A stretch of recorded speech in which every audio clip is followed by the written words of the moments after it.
Yeah, before I take questions, just going to follow up on DJ Turner's status. You know, obviously, we're disappointed in DJ's decision making a couple of weeks ago off the field. He won't be playing this week against Rutgers. You know, we'll continue to be able to meet and practice with us. And I'll say this, you know, DJ's part of our football family, and families support each other. And we'll continue to work through this while also understanding that there are going to be repercussions for making poor decisions and choices in your life. You know, I had a chance to recruit DJ, and I know the family that he comes from, and he comes from a really good family. And you know, as a family, whether it's good times or bad times, we're here to support each other. You know, our football family's no different. And so we'll continue to give DJ the support off the field, with football taking a backseat to everything else. And we're continuing to cooperate with the Office of Student Conduct, and you know, we'll put this behind us and won't have any further comments until all this stuff is kind of concluded. You know, from an injury update, you know, the only one I can really talk about is Lorenzo Harrison. Lolo is going to have surgery. He tore MCL and partially tore his ACL in the game on Friday. So, you know, we'll get Lolo healthy, and everyone else that we talked about, you know, after the game right now in our game time decisions for us. So, you know, lastly, you know, one of the things I know, obviously, you know, we're disappointed in the way we performed. You know, our fan base really showed up and created a great atmosphere, and we didn't do our job. But like I told our team, you know, plays within a game have a shelf life, which means when the play is over, you got to get to the next play. Well, so do games, and whether they're games where we have great success or games like the most recent one against Penn State where we weren't very good, we need to move on, and we need to move to the next play or move to the next game. And so I know with that being said, we're excited about the opportunity to go up to Rutgers this weekend. You know, it's my job as the leader of this thing here to make sure that we get our confidence back on the offensive side of the ball, and we do the things that we're capable of executing to get us back on the right track, which I know we will. So with that, I'll open it up to any questions.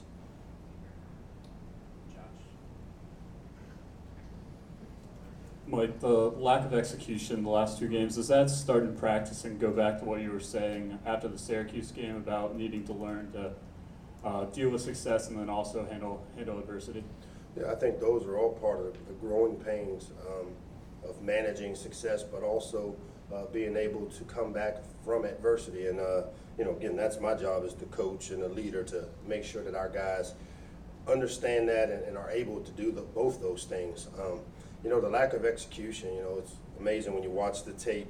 You know, the first interception was an opportunity to create momentum. We had a wide open receiver, and we just didn't throw the right kind of football to get the ball up to the open receiver. And again, those are things that are all teachable. Those are all correctable. And that's kind of, you know, when we went back and watched the film, and again, we didn't spend a lot of time, obviously, because of the way the game finished, dealing with, other than the teachable moments, the things within the game where, you know, there were teachable moments, and that's one of them. You know, we had 17 missed tackles, which, you know, the most missed tackles we've had in the game this year was 7. So again, these are all correctable things that, you know, we'll spend our time this week making sure, one, that it's got to get back to playing disciplined football in terms of how we execute, in terms of the fundamentals involved with executing it, and why it's important to do it that way. Coach, is Josh 100% healthy at this point? He is. There was a report out that he had a shoulder issue with his non-throwing shoulder. I haven't seen a report that, I mean, he hasn't missed a day of practice in the last 4 weeks, 5 weeks of the season, so he's healthy. Mike, a question you probably didn't anticipate at any point this season, but is there any concern about the running back depth with having lost a couple guys, and does it kind of limit you as to some of the things you want to do, or do you feel like you're fine given the guys that you still do have? No, we still have some talent there. You know, obviously it's a luxury to have the depth that we've had, but losing Jake Funk, again, the leadership of him, and then finally getting Lolo healthy, and he was going to be a big part of our game plan in the Penn State game with some of the different things that he was capable of doing. It hurts, but we still have 3 really talented guys, and Javon Leak and Tayon Fleet Davis, and all three of those guys are really capable playmakers for us, and it's still one of the strengths for our team. But with that being said, well, again, we've got to, continue to manage that position, make sure that our guys, Ant wasn't 100% in the game Saturday. He had a high ankle, missed a lot of the bye week, getting healthy with that, but was able to go play some for us. And so, again, we lose two really good players in Jake and Lolo, but I still feel it's a luxury to have the three that we still have. To your right, Dave. Coach, where do you feel things have gone awry for Josh in the last two games, and what do you feel he needs to do to get that groove back that he had early on? Well, it starts with confidence, and you miss a couple throws here and there as a quarterback, and again, that's why I said on Friday night that it's my job to make sure that we get things called that he can execute, to build his confidence. Obviously, we're a little thin up front with losing some of the guys we lost. We lost Johnny in the middle of the game. We lost Marcus Minor last game some, and then losing Squill there earlier in the Temple game.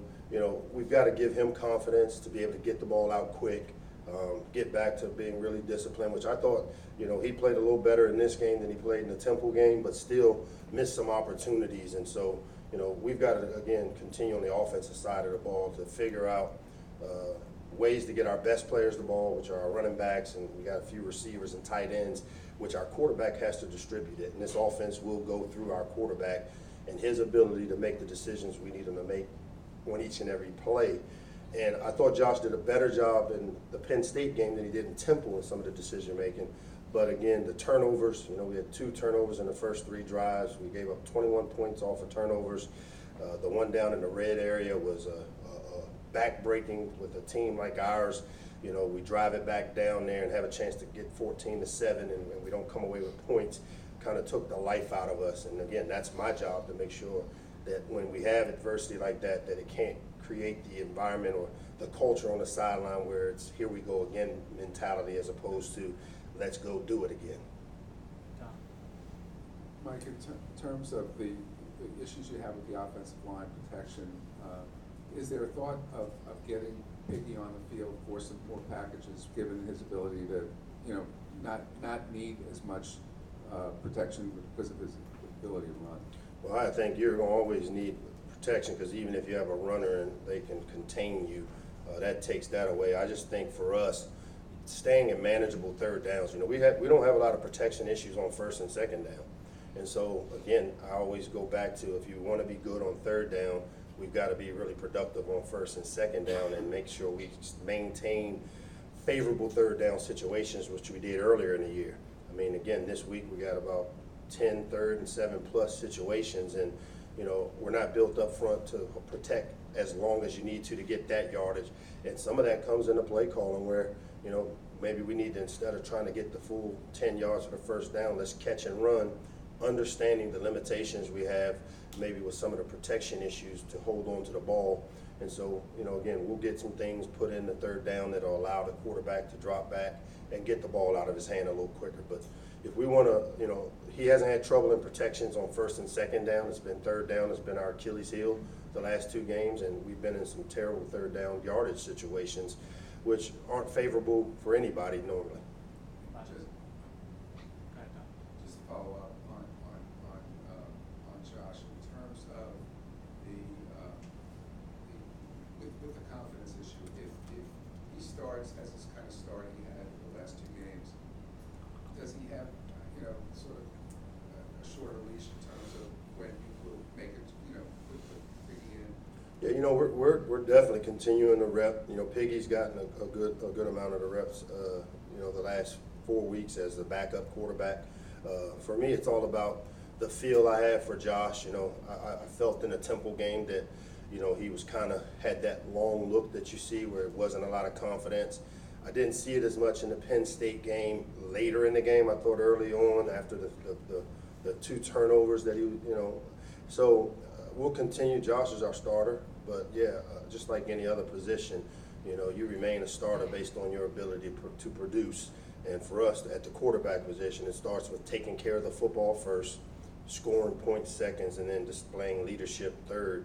And we've got to get that out of that position. And if we don't feel we're getting it out of Josh, we won't hesitate to give Piggy a chance. just to confirm, will, Lorenzo Harrison be out for the season? And also, what are the updates on the other guys that went out of a game with injuries against Penn State? Yeah, as I said when I started, Lolo with the surgery, with the MCL, will most likely be out for the year. And with the other guys, there'll be game time decisions in terms of their availability. I don't have enough information to give much of an update other than these guys are getting treatment, and we're trying to get them ready to all be able to play and be available for us on Saturday. Andy? With Lorenzo out, do his touches, I know he was supposed to be a big part of the Penn State game, or do his touches get redistributed to the 3 healthy running backs we have, or do you figure somebody else gets step up? Yeah, I mean, that's what it's about. We try to find the skill set that guys have. Lolo's a guy that was a challenge for people in space because of his ability. He got hurt on the reverse that we called early in the game to kind of get him a touch and get him out on the perimeter. But the other 3, Ant in space is as dangerous. Javon Leak is a dangerous home run hitter in space as well. And then Fleet Davis is one of those guys that's kind of a jack of all trades for us. So you'll see those 3 be able to split the work. Hopefully, again, like I said, we've got to keep those guys all healthy and then do a good job of our tight ends, making sure they're involved.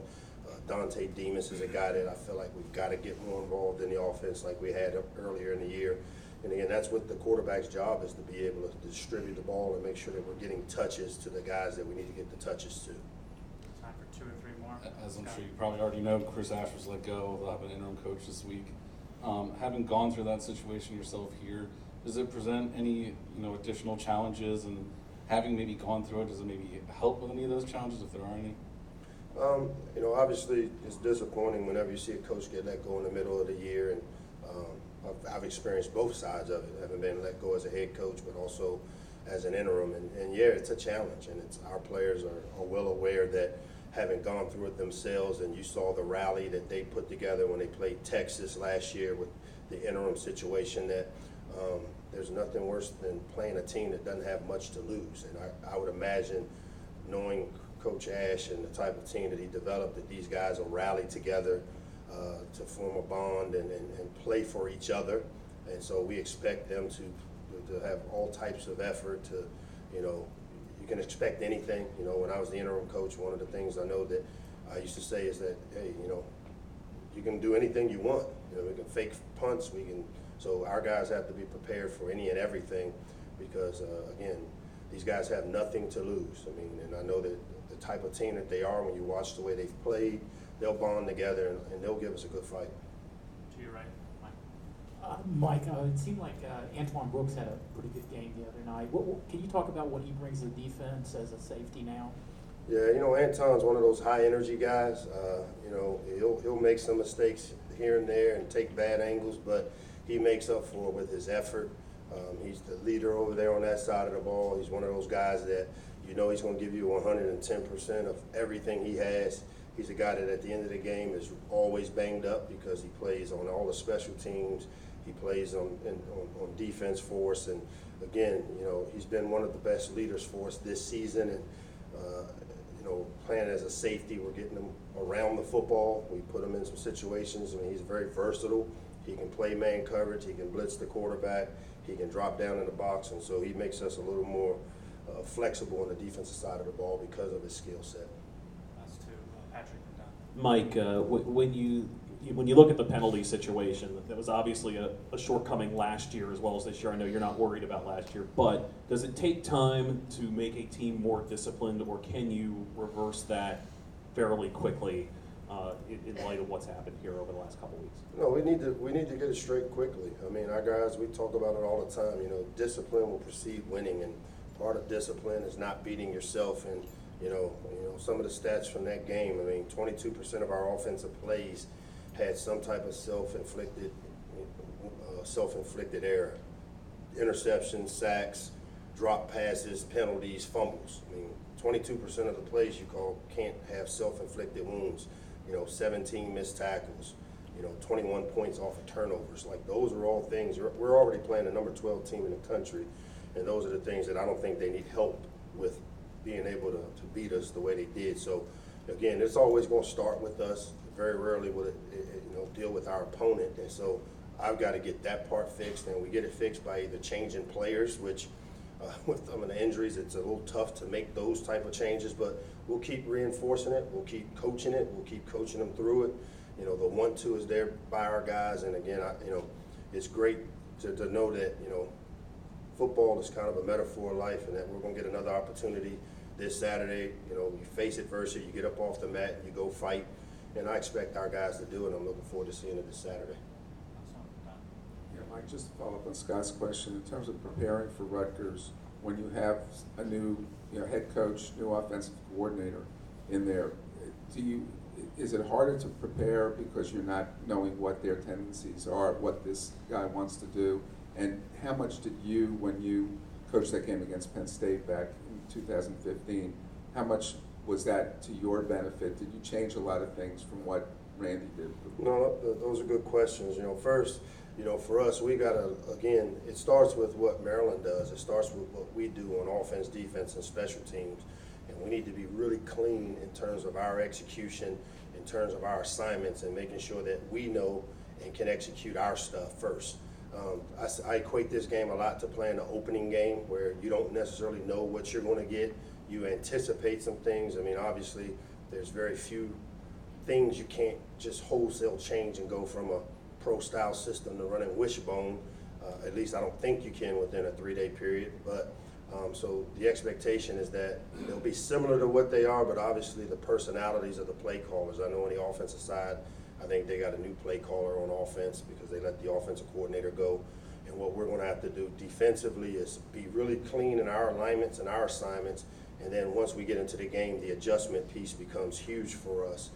As far as changing things, I think definitely, you don't change the structure of how you do things in terms of the day-to-day practice times, lift times, meeting times. But I definitely flipped some of the practice schedule things because, my big goal when I took over as the interim was to make sure that those seniors had the best experience they could possibly have their senior year, because those are the kids that get kind of screwed when you fire coaches in the middle of the year. These guys that have spent 4 years there, and now they're in their senior year, and in the middle of it, you've got to make adjustments there. So I changed some of the things that we did during practice, but for the most part, the fundamental structure of your team and organization, it's tough to change in a 3-day period. So we'll just have to be really good with our adjustments and see what they present to us, and then get our players playing well in the things that we need to do on offense, defense, and special teams. Thanks, Coach. Thank you.